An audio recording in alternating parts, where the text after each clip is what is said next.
Are we good to go? It's now 7 p.m. We're going to call the College Place City Council meeting of April 10th, 2018 to order. Ms. Nyhagen, would you please say our Pledge of Allegiance? And I understand you'd like to have an invitation. Yes. Let's bow our heads.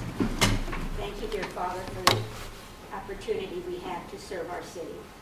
I thank you for the good staff that we have, and I ask that you would give us the decisions that we make tonight be according to your will. In Jesus' name, I thank you. Amen. Amen. I Pledge allegiance to the flag of the United States of America and to the republic for which it stands, one nation, under God, indivisible, with liberty and justice for all.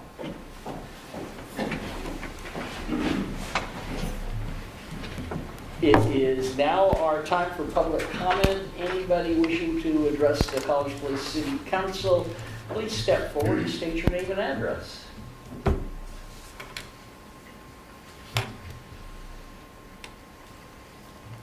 Seeing no one, let's move on to the consent agenda. The consent agenda, approving council minutes from March 27th and April 3rd. And the February 2018 check register and this consent agenda. Is there a motion? So moved. It's been moved by Mr. Cleveland. Is there a second?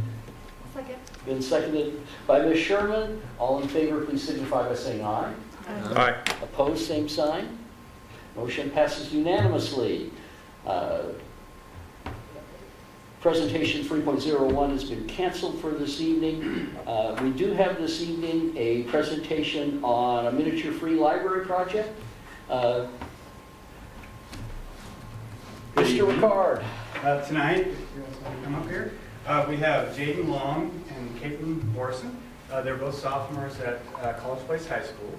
And as sophomores, they're given an assignment to try to solve a problem or identify a problem within the city of College Place and how they would solve it. And they have identified that there is no public library in College Place. And so they are proposing these mini libraries, two of which they'd like to put up in a couple of our parks. So from that, I'll go over. So, as you already know, Step up to the microphone because we're recording for you in perpetuity.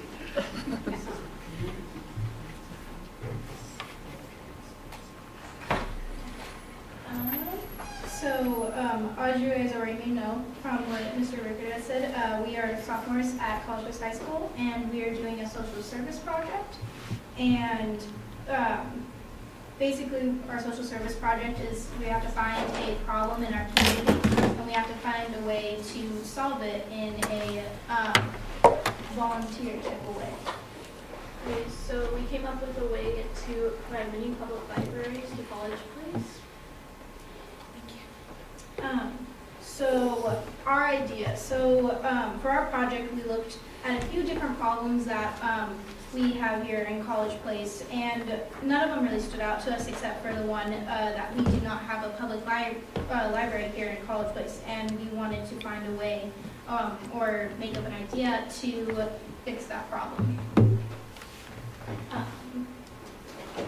So as you may ask yourself, why is this a problem? Why should you really care? See, the teenage generation, which is our main focus in College Place here, have nowhere to go to get good books that are interesting to them and that they would want to actually read.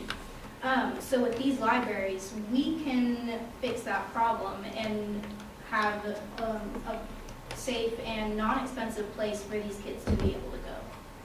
And then though our target audience is younger, like teenagers, we don't want it to be specifically just for young adults. We want it to have an interesting place to find a book for all generations. Okay, so for our locations, we felt Kiwanis Park was a good candidate since it is the newest park in College Place, and it's surrounded by housing and apartments. So we thought between the benches would be a good place since it faces the park and a parent could just take a book and read while their child plays. And kids from Davis can come and pick a book too if they want. And then another place was between the tables near the pickleball court because it also faces the playground. And then along with Kiwanis Park, we thought the baseball field would be a good place because there are so many apartment buildings near it. And while children practice, their parents can choose a book as well. So another park that we thought would be a very good place to put one of these libraries is called the Lions Park, which is a very big park here in College Place.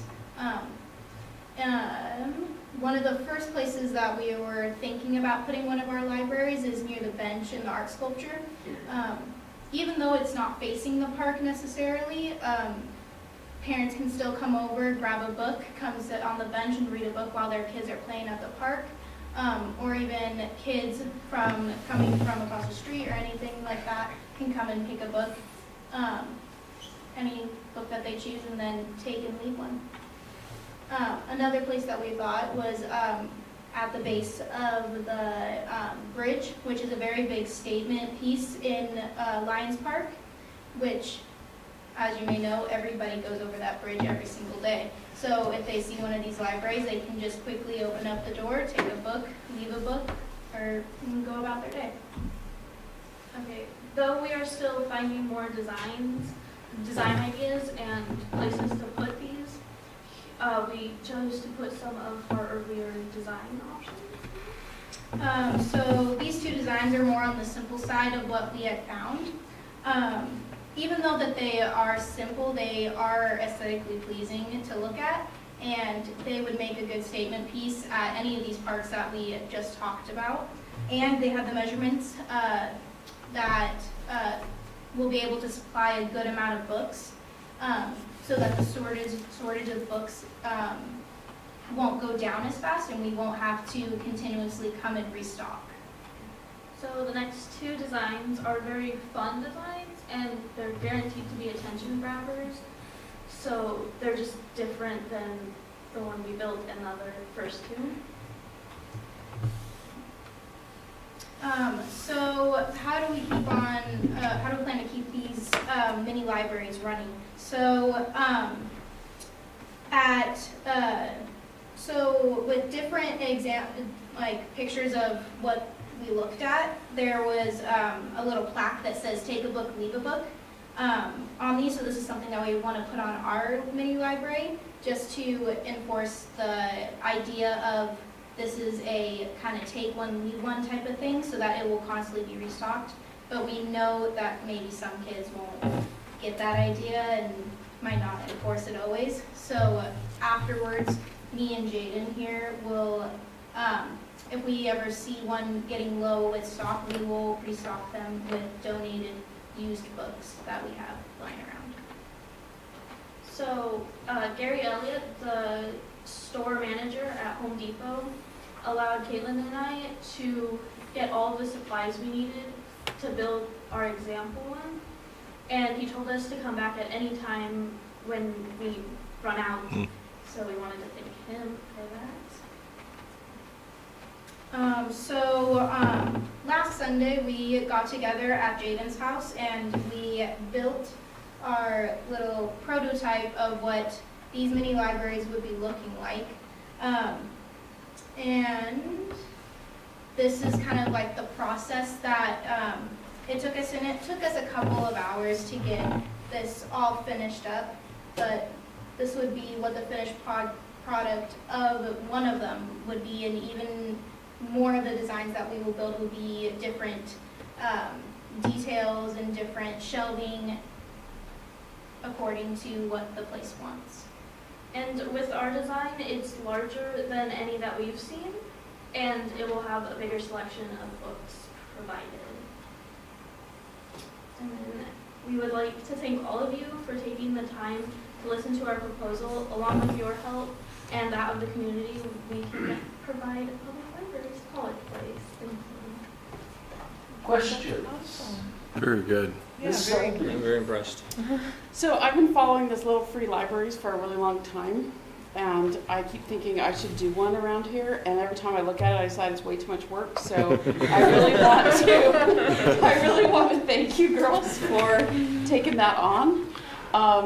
And I'm in the process of trying to get rid of a whole bunch of books, including a bunch of YA books. Can we donate them at the school? Can we bring them over? So we're wanting to put a couple of book boxes out in our school so students can donate and We were actually going to host one of our events that we have to do for our sophomore project. We have to hold an event based upon what our project is, and what our event was going to be kind of surrounded of is people coming and donating used books that they don't need anymore, don't read anymore.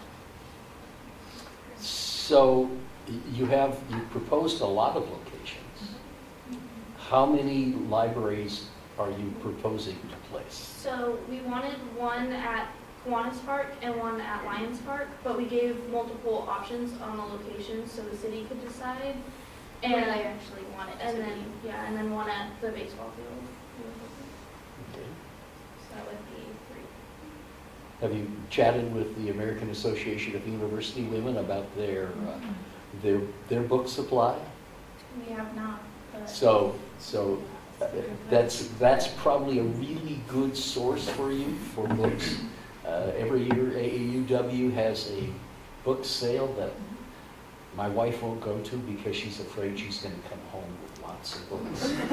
But they have a lot of books, and they don't sell them all every year. They may be a good source for you. Are you going to paint or stain your? we were thinking about painting them. And Home Depot gave us some paint to use too.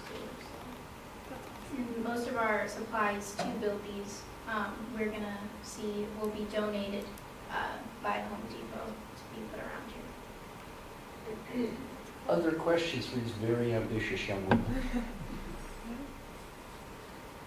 Thank you both very much. Thank you. I'm really Thank you so looking much. forward So articulate. to seeing the results of your work. Yeah. Very good. And I understand you're going to do this for 3 years until you graduate. Yes. Hmm. You are very ambitious. Yeah. All right. Thank you for so your time. very much. And would you, Mr. Mayor, be able to put something?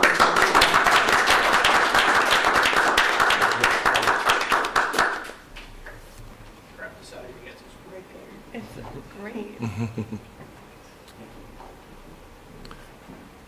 Sturdy. So articulate. Mr. Rizzatello, Certified Local Government Grant. Thank you, Mayor. Before we get to that, I would just like to thank Bill Clemens from Pacific Power Foundation because he was supposed to be here today, but he had run to an emergency meeting in Salem.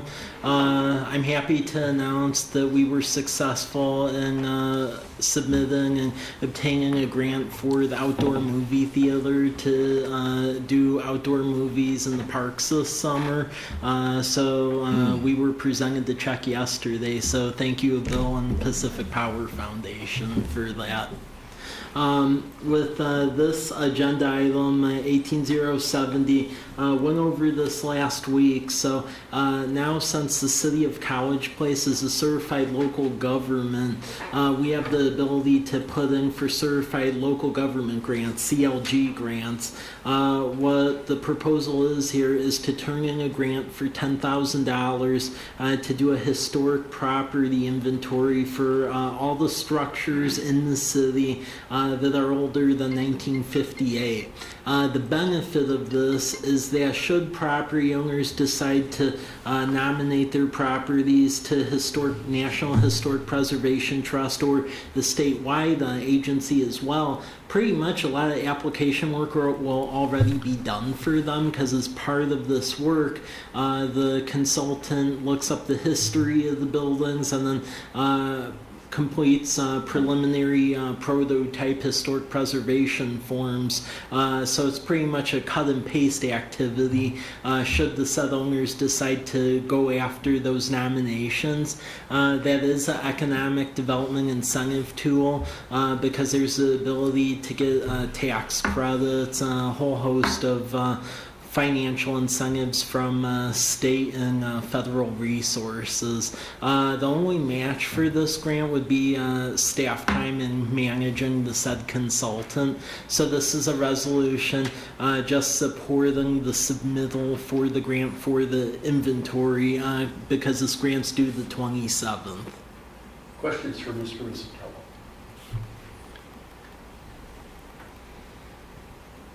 Is there a motion? Does Siri want to make the motion? Siri? Hey Siri, could you please make a motion? That was bizarre. Mr. Peterson? Mayor, I make a motion to approve resolution 18-009 in support of the application for a certified local government grant for the historic property inventory. It's been moved by Mr. Peterson, seconded by Ms. Nyhagen. Is there any further discussion? Seeing none, all in favor, please signify by saying aye. Aye. Opposed, same sign. Motion passes unanimously. Mr. Gordon, 4th Street Academy Project Construction Contract Addendum. Thank you, Mayor. Council, we have a question for you, or we're bringing before you request to approve a contract amendment for Anderson Perry. This is for the 4th Street Academy Way project that we've been following along, trying to get funding for since 2014. It is designed, it's been out to bid, and now we're asking for your approval to enter into construction engineering contract to have Anderson Perry provide oversight for that project as we move through it. The aside to that is we had bid opening today at 3 o'clock. And so now we know the numbers, and they came in very favorably for the city. And our anticipation would be, the apparent low bidder was Humbert Asphalt at about 78% of the engineer's estimate, which is pretty good. So we're hopeful, and moving forward, that they'll be the successful low bidder. We'll know that probably tomorrow. Because of scheduling with TIB and them being our funders, we need to get through the process pretty quickly. We will bring this to you again for approval next time. But that said, we're also looking for down the road, not only for this project, but for the next project, if you recall, from Davis to College Avenue. We'll be looking at funding requests for that as well at the next meeting. So that brings us to our request tonight, and that is whether or not council is open to awarding this contract addendum to Anderson Perry to provide construction engineering services. They'll be out in the field, they'll be inspecting, they'll be checking out what's going on, they'll be reporting, they'll be doing the paperwork, they'll be doing all the things in the field we need to have them do. And staff recommends that council look at that favorably. Questions for Mr. Gordon?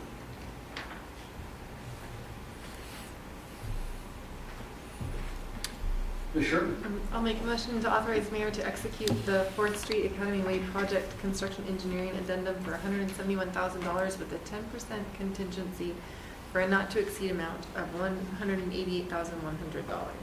Second. It's been moved by Ms. Sherman, seconded by Ms. Selby. Any further discussion? Seeing none, all in favor, please signify by saying aye. Aye. Opposed, same sign. Motion passes unanimously. Thank you, Mr. Gordon. How much lead time before they start moving dirt? Well, that's a good question. We have a 70-day working window that exceeds the summer break. So we're going to have either have some work on the beginning or the tail end of the project that interferes with the school or conflicts with the school schedule. That'll be a conversation that we're going to have with the contractor as well as the schools that are involved. So that's coming up. Thank you. Quick, Mr. Peterson? I noticed that the college was working on a track, or did they consult the city as far as the feet from where construction might occur on that, or that looks okay to you, or what? That's a good question. Okay. We actually, I think there's a little miscommunication, misunderstanding that took place. We actually had to have a stop work order go out temporarily, and then we issued the permit for them. And that's one of the things we looked at. We asked them to look at how close that path was going to be, not only to our project, but ultimately down the road. The university expressed an interest in adding another 5-foot sidewalk panel behind our sidewalk panel on this project, for the streetlights, which would be even closer to the track. So we asked them to look at that. Anderson Perry is their engineer on that as well. They said, looks fine, shouldn't be a problem, so we gave them the agreement. Okay, thank you. Mr. Hartwig, 12th and Larch stop signs. Council received a report from PBS, I believe it was last meeting, and one of the recommendations for 12th and Larch was the traffic analysis met conditions and recommended a four-way stop. So we're in the process of finding prices, in which we have received one price, and if you have that in your packet. That was just for a single light. Well, we would need 4 of them. I've lived here all my life. That has never been a stop sign on 12th Street. I'll probably be the first one to run it. So I think we need to have flashing stop signs, and I think we need to have flashing advance warning signs that there is a new It's just easy stop money. sign. Yeah. Just telling Troy to pull him over. I'll be there. Yeah, great. And so I got this one quote. I talked with the county. They gave me where they got their one at College Avenue, and so I'll be calling them for a second quote. But I think we can do it within this price that you see here. So what I'm asking is for your approval to allow us to purchase up to $20,000 to get that four-way stop. Mr. Peterson? And I was just looking at this, obviously this is just on 12th, correct? 12th and Larch will both have the flashers, Both directions, both directions. even though there's still stop signs on Larch, it'll, yeah, okay, thank you. Ms. Selby and then Mr. Cleveland? Well, I was ready to make a motion, so if you have a question. Yeah, so the motion says in an amount not to exceed $20,000. I thought each sign was going to be $20,000. No, there's like No. 1,700. No, 1,700 Oh, are to they? 2,000, Okay. and you need 8 of them Okay, my bad. with the 8? pre-advanced. We Yeah. need the pre-advanced warning signs as If, well. if you haven't 4, 6, seen the pre-event warning sign, Yeah. School Avenue and Reeser Road, Yeah. well, they have an orange flasher on that. Yeah. This- So another comment then is like, do we have, like, this is kind of a stopgap measure, as I understand, like we need to do this now to make that place safe? We need to do this because the conditions at the intersection meet the requirements for four-way stop. Now that the study has been done and it's been Yeah. reported, we do need to take action. Yeah. Otherwise, the liability against the city should something happen. Right, exactly, yeah. It would increase. But So- it's not a long-term You know- solution. Right, yeah. Necessarily. No, I mean, as volume increases, then you have to go other alternatives. I guess my question was, do we have any sort of timelines in place currently where we're thinking that we'd replace the signs eventually with a traffic light? I think that was kind of the direction we were going. I don't, we don't have any timeline yet. Yeah. Mr. Rizzatello? And then Ms. Nyhay. I would just add that as a placeholder, knowing that the study was going into effect, this was put in the 6-year CIP, the capital improvement plan that was adopted by this council, and the more permanent solution we had out around 2022, I believe. Okay. It's in there. Mr. Peterson? I would say I spent considerable time around the Sacramento area in California. They have no problem with putting four-way stop signs up and leaving them. At traffic, it's probably 2 to 3 times what we're seeing here. And it's interesting, as far as expense, I'm not saying that we shouldn't put signals there, but it's something that's not uncommon. Ms. Nyhay? Can we take donations for this? Because I know a lot of people have. I think we ought to go to most of the car insurance companies and ask for Ms. Selby?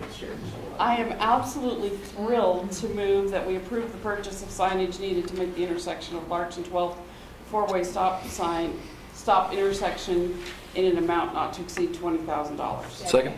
Oh, I think we all wanted that. We all It's get been it. moved by Ms. Selby, seconded by Ms. Nyhagan. Any further discussion? I just wanted to say I have rarely enjoyed reading an engineering report more because it absolutely said everything I've been saying for years, only, they took the time and trouble to prove it, so. Spoken like a true engineer. Ms. Sherman. Oh, never mind. I thought I saw the lead time, so we'll get this in a couple months. Yeah, we should have that within a couple months. It's been moved and seconded. If there's no further discussion, all in favor, please signify by saying aye. Aye. Opposed, same sign. Motion passes unanimously. Thank you, Mr. Hartwig. Now, moving right along to contract award for the Apollo 8 for wastewater treatment plant influent flow meter. Well, Robert was happy because his bid came underneath the engineer's estimate. I wish I could say the same for my bid. It did not come in underneath engineer's estimate. This is a more, I would say, technical installation, not to downplay the fourth and the Academy project, but this is a flow meter. They're going to be cutting into our trunk line that takes all the sewage to the plant. And so we opened bids. Engineer's estimate was 129. Low bid was by Apollo at basically 180,000. We have the money in the budget to do this project. It's a necessary project. It'll help reduce our inflow, just because we're not going to be counting the return flows inside the plant, and so that will help us with that. So I'm asking for authorization to allow administration to execute a contract with Apollo for an amount not to exceed $197,000. Questions for Mr. Hartwig? Motion to approve administration to execute contract with Apollo Inc. for the installation of a wastewater treatment plant influent flume meter in the amount of $179,137.60 plus 10% contingency for a total of $197,000. Second. It's been moved by Mr. Cleveland, seconded by Ms. Selby. Is there any further discussion? All in favor, please signify by saying aye. Aye. Opposed, same sign. Motion passes unanimously. Thank you. Mr. Ricard, stepper, I would call it wish, Yeah. annexation. Lisa, if you could pull up the map, that'd be great. So we've received another annexation request, this time off of C Street. It kind of came in two parts. 890 was the original application, just under 2 acres. It's these bottom two pieces. There's a house on it. The access is off of C Street through an easement. Mr. Stepper will likely be developing that at a later date. That's why he's wishing to be included in the annexation. And I've known that the owners of the property at 880 were interested in the annexation as well. So I contacted them, and they decided that it would be a good idea to join this annexation. So I'm happy to say we will be eliminating an island in the city, so that's exciting. It's just under, it's 3.68 acres approximately. So tonight is the first part of the annexation process where council decides whether to accept the annexation as proposed, require the adoption of the existing zoning. I'm recommending that we assign it, and I'm seeing a mistake here, at R75. I've got two different sections. So it's supposed to be R75. We have R75 zoning on both sides. Maple Ave is R75. The property west of DCO is R75. So that would be the likely infill with R75. Which is single family? Single family. Okay. So R60 allows for duplexes. So I believe I'm sure I got the terminology correct in the motion. The motion says, the recommended action says R75. Okay, there it is. Great. And of course, the adoption of the existing city debt, and then to set a public hearing date of May 8th. Questions for Mr. Ricard? Is there a motion? Ms. Sullivan? I move that we accept the annexation as proposed, require the simultaneous adoption of zoning regulations, and assign the zoning of R75 single-family residential, require the assumption of all or any portion of existing city indebtedness by the area to be annexed, and set a public hearing date of May 8, 2018. Second. It's been moved by Ms. Selby, seconded by Ms. Sherman. Any further discussion? Seeing none, all in favor, please signify by saying aye. Aye. Opposed, same sign. Motion passes unanimously. Thank you, Mr. Ricard. Mr. Rizzatello, Community Development Block Grant, College Avenue Business Grant Loan Concept. Thank you, Mayor. This agenda item will probably sound familiar because we attempted to obtain this last year. Last year, we put together a community development block grant application to establish a business grant and loan program for small businesses along the College Avenue corridor. Due to several factors, we were not successful last year. However, we had a conference with Department of Commerce as far as the shortfalls of the application, and we also built a partnership with Craft 3, who since that time has established a local office over in neighboring Walla Walla. So we feel we're much better positioned to go after this grant this go around. So basically the proposal is to submit a grant to establish a business grant and loan program for the College Avenue corridor going from Rose Street down to 13th, and it's in the same two census block groups that have qualified in the past, which is our historic core. Questions for Mr. Rizzatello? Ms. Selby? So, I'm always in awe of your ability to sniff out grants, so just like the one that we got earlier, so I appreciate that. Thanks. What kind of businesses would be able to apply? I mean, would this be for existing businesses only, or would this be like somebody that's going, hey, I want to buy this house that's for sale across here and start a business there? This would be for both business retention and then recruitment for the corridor. It's for any activities that would be within those two qualifying census block groups. And then while we would be the recipient of the money, the sub-recipient would basically be Craft 3, which is recognized by the state for distributing the said funds.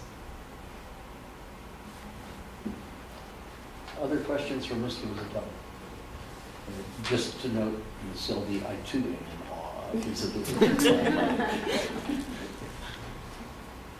So moving on, Lions Park renovation draft. Mr. Ricard.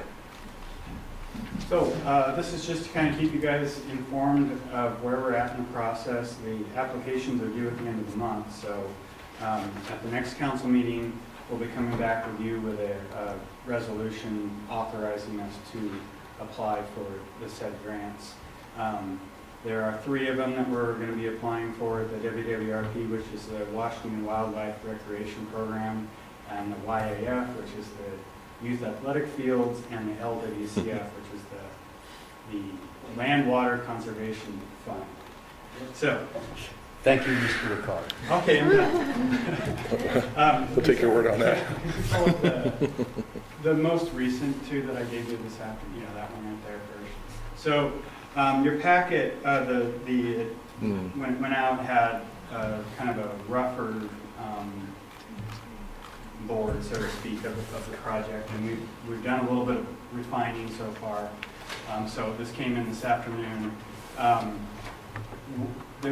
You'll notice right off that we don't have the youth soccer field shown on there any longer. We've decided that, and so that would have been under the youth athletic field, the YAF, along with the ball field. We have decided that not to identify those as fields because we don't have a rec program. And YAF is more likely to fund grants when you have programs. So they like to see those fields being used for games. And since we don't have that in step right now, we don't want to, if we got funding for it, we wouldn't want those fields to possibly jeopardize maybe another project down the road if we actually wanted to build this athletic complex. And so with the ball field, we're scaling back our ideas there. We're not going to propose new dugouts or grandstands or concession stands and things of that nature. We want to emphasize that it is being utilized by for practice by I think Dairy Queen uses it right now through the it's not Valley, it's Pacific. We have Pacific Valley. So I've asked for a letter of recommendation from that league, and they're willing to provide that to us to show that there's a need for practice fields. So another thing, so we're recommending a restroom up here near the cul-de-sac that would have some storage in one side of it, so that the practice fields, they can store their pitching machine in there and stuff. Another addition or something that you may not know about is we're scaling back the fishing, the pond project. Initially, we were proposing, you've seen the plans from Anderson Perry where we were separating the stream from the pond. Right now, they kind of meld into each other. We were going to remove the weir, and we were also going to remove the stormwater that's being dumped into that. And we're likely scaling that back. Not to say that it wouldn't happen at a later date, but that falls under the LWCF, and the scope of that project was beyond what RCO would fund. They have said that dredging is eligible, so we'll dredge that pond, we'll put in a fishing dock. We will remove the hazardous pathway around it that's sloping towards the pond and gets slippery from some unknown substance that's on the surface. And so we're gonna, it's kind of hard to see on here, but there will be a pathway along the perimeter. So the plan is the removal of the existing pathway would be part of the WWRP pathway system. So we think we can take care of that part of it and get the pond dredged so we continue to have the fishing derbies there. You'll also notice that the playground equipment and the splash pads are on the south side. That was based on a recommendation from the Parks and Rec Board. They would like to see all of the activities along with the picnic shelter in one area so that families don't have to be separated by the creek. So we thought that was a great idea, and we think we can fit all of that into this location here. You would probably, if you're familiar with the park, the existing picnic shelter is in this location. It's beyond its life expectancy, so to speak. It has several facilities in it that are, there's a fireplace that's been decommissioned, the sinks have been decommissioned. It's just, an aging structure. There is one element that we are looking at possibly utilizing, and that's the chimney, that we might have some use for that as a climbing wall. Because the play area is going to be focused on nature play. So you'll see in the other slide, if you could go to the other slide, they've got some examples. You could scroll down a little bit to show the drawing there. So these are like logs and natural things to crawl on. And then this is the existing chimney that they've taken part of it off so that it's not a complete liability, because it's a pretty tall chimney. But the structure's pretty sound, and the rock that's on it's great, and we could mount some additional climbing poles on that. This is the concept for the new picnic shelter. It's a manufactured product, and we can size that. This is one that's shown here is like a 8 picnic bench structure. So that's comparable to the structure that we have right now, which is heavily utilized. And then the restrooms, you've seen those in pretty much all the parks in the valley, and of course what we just put in at Kiwanis Park is very similar. We're going to do a unisex with the urinals and toilet involved. The splash pad, there's been some back and forth. The Parks Board would like to see that they use reclaimed water. There is a tremendous need to conserve water in the valley, of course, and we think that's, we should recognize that, but there's also a considerable expense to those systems, not only in their installation, it can nearly double the cost of a splash pad, but also you have to have someone on staff that's certified in how to operate a pool. There's daily maintenance of the equipment in there to make sure that the pH is, it's like running a pool. And then there's additional, you have to have additional storage areas to, I forget the terminology, but it's basically when before you can release that chlorinated water into the storm system, you have to let it neutralize, basically. And so you have to have additional storage areas. And it's very complicated. We've got a report back today on the cost for that. And for a standard splash pad, you're looking at somewhere between $500,000 to $600,000. For a reclamation project, you're talking anywhere from $1 million to 1.5. So I mean, it's a tremendous increase in cost. If you could go back to the first slide, and I'll go over some of the other features. So we'll have some new parking lot will be resurfaced on both lots. New park signage, we're proposing 2 in front of each one of the lots, just so that it's clear that both of those are part of the park. An additional restroom over here, another one on the cul-de-sac. The walking path, there's kind of 2 loops. There's the one you can go around the creek, and then one just kind of around the perimeter. And they're about 1,600 lineal feet, so you'll be able to get good exercise. We're also proposing that there be the outdoor exercise equipment, probably somewhere between 6 to 8 pieces of equipment around that, so that people can, get a head-to-toe workout. Parkour stuff. Yeah. Anything I left out? Oh, we're proposing an additional shelter. We haven't really pinpointed the location. This would be a smaller shelter, probably a 4-top. It could be either behind the ball field here or in this location closer to the existing building. We're leaving a lot of this area open in the event that we decide that we need to expand a community center or something like that, or an outdoor venue of some sort, or other use. I like that. I think I've covered everything. Any questions? Ms. Elder? I noticed that you still have a label for the youth soccer field, so you might want to Yeah. take that Well, off. and that came in late today, and the designer had already left. Yeah. I haven't peeled that off. But I thought it was good that it's on there so that we could point out the differences. So. And secondly, one of the things that I liked about this was the idea of leaving space for potentially expanding the community building with potentially a library there. Yeah. And it seems to me, if I were the funding people, that would be a plus, that we're thinking ahead for the things that our community has said that we need. So I think that might be a good thing to add in, but I would also defer to people who know the RCO better.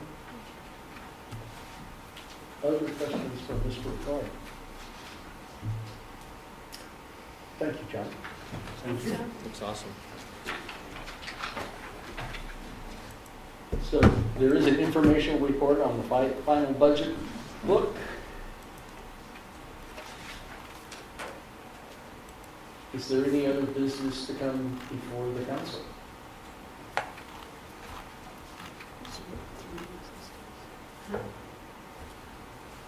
See, well, there is one. We will be meeting with the university staff and their attorney tomorrow about their concerns over permitting. Their attorney is our attorney for them. I believe Ms. Claire is planning They on arranged it. why we're doing it this way. I have no idea, but whatever the case may be. We'll be doing that tomorrow at 2. Stay tuned for more fun. Seeing none, is there a motion to adjourn? So moved. It's been moved by Ms. Nyhagen. Is there a second? Second. It's been seconded by the entire board, council. I'm a little lonely over here, guys. So. Sorry.